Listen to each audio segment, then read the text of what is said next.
Alright guys, back again with another exploit. I'm pretty sure this is probably going to be my last exploit for a while. But it's a fairly good one, so...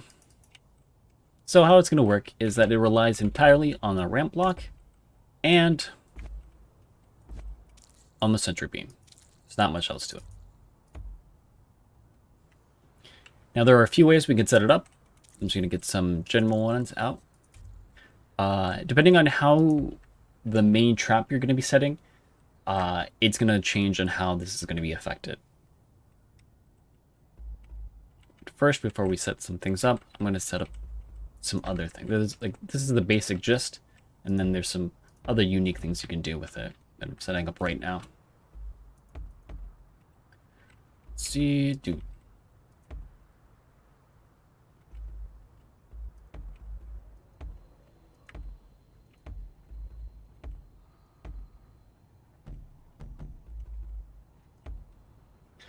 All right.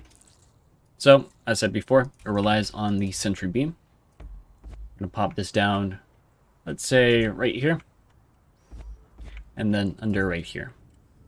Now we're doing 2 on these and 1 on this, because if our major trap that we're using, let's say the incinerator, and when I say major, I mean this is something that we want to protect as long as possible. What this beam is, well, we're not using it as a trap to attack people. We're using it as a trap to defend this. And I'm going to throw this one on here right now. And what I mean by that is, well, it's best to show you. This has 1, this has 2.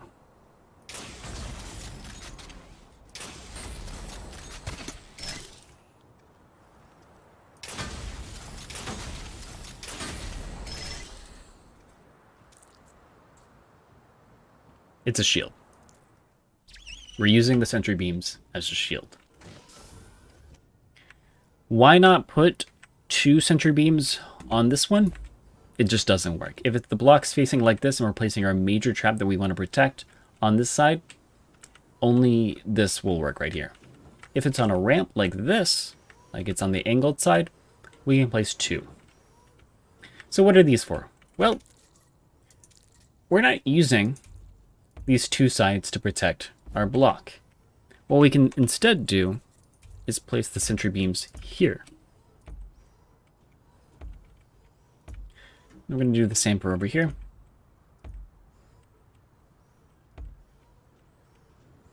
And the other side. It's a pretty expensive exploit, but it's pretty useful. Then we're going to grab our incinerator, pop them right there, and let's give them some range.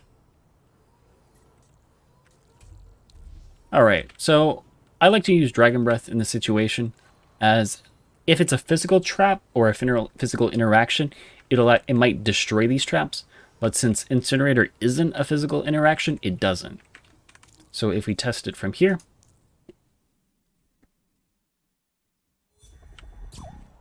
and I try to load that up, I'm met up with like this.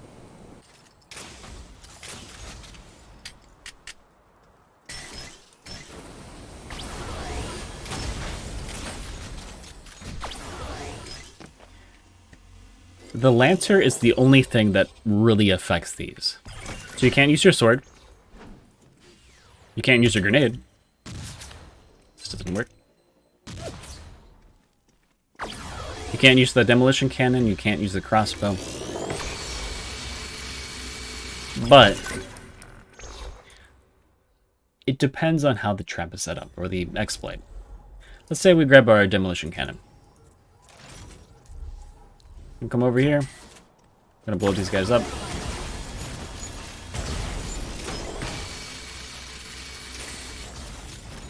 We're just blowing these up because they're probably annoying us for a while. If we use our demolition on these protected incinerators, as we see right now, it will affect the incinerator and the incinerator only, making it as a bit of a soft counter to this little exploit.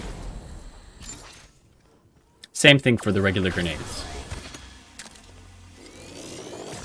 Again, if we go like this,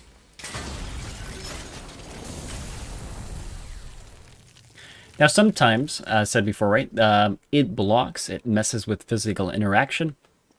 It might block our grenade and make it bounce off. It might do that.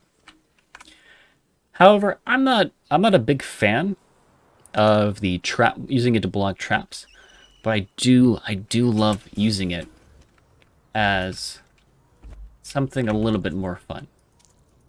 Now, I said before, it's gonna block physical interactions, like with the bullets and whatnot. So like this. But it won't block physical interactions with swords. So warmongers are fair game in this scenario. So if we set up it like this, we get this guy's attention.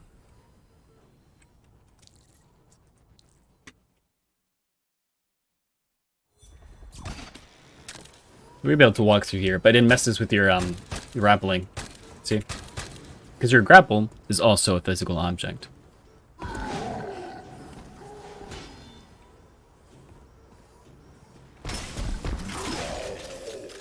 As you may have seen just a little bit of that, just messing with my bullets, so it makes it a little bit more difficult to kill him.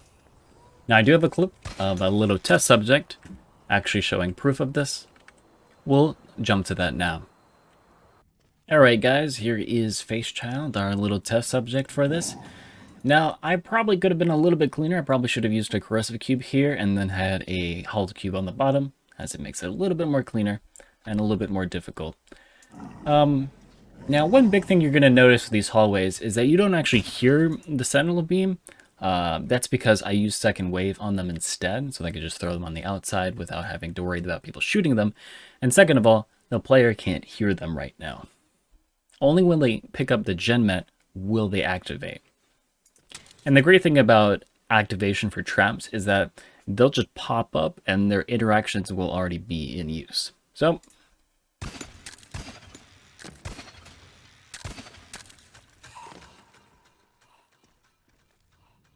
we obviously have the player worried. They see a corrosive cube. We could plant a bomb there. That's what I do.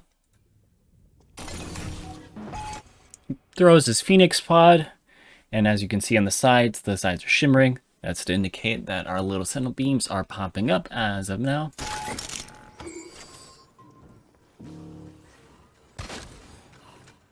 Now notice that when he tries to hook forwards, that little sentinel beam exploit, that's actually preventing him, and it's actually making it more difficult for him to move through our little curves.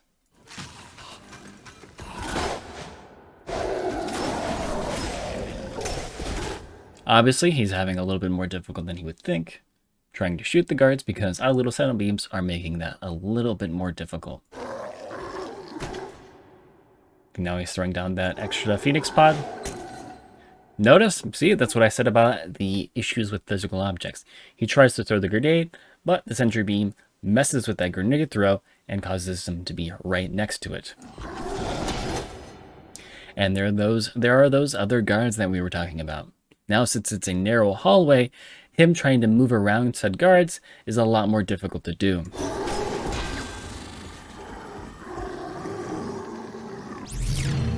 He can spawn, but now he's in a corner. And he can continuously fire, but as you'll see, that really won't do anything.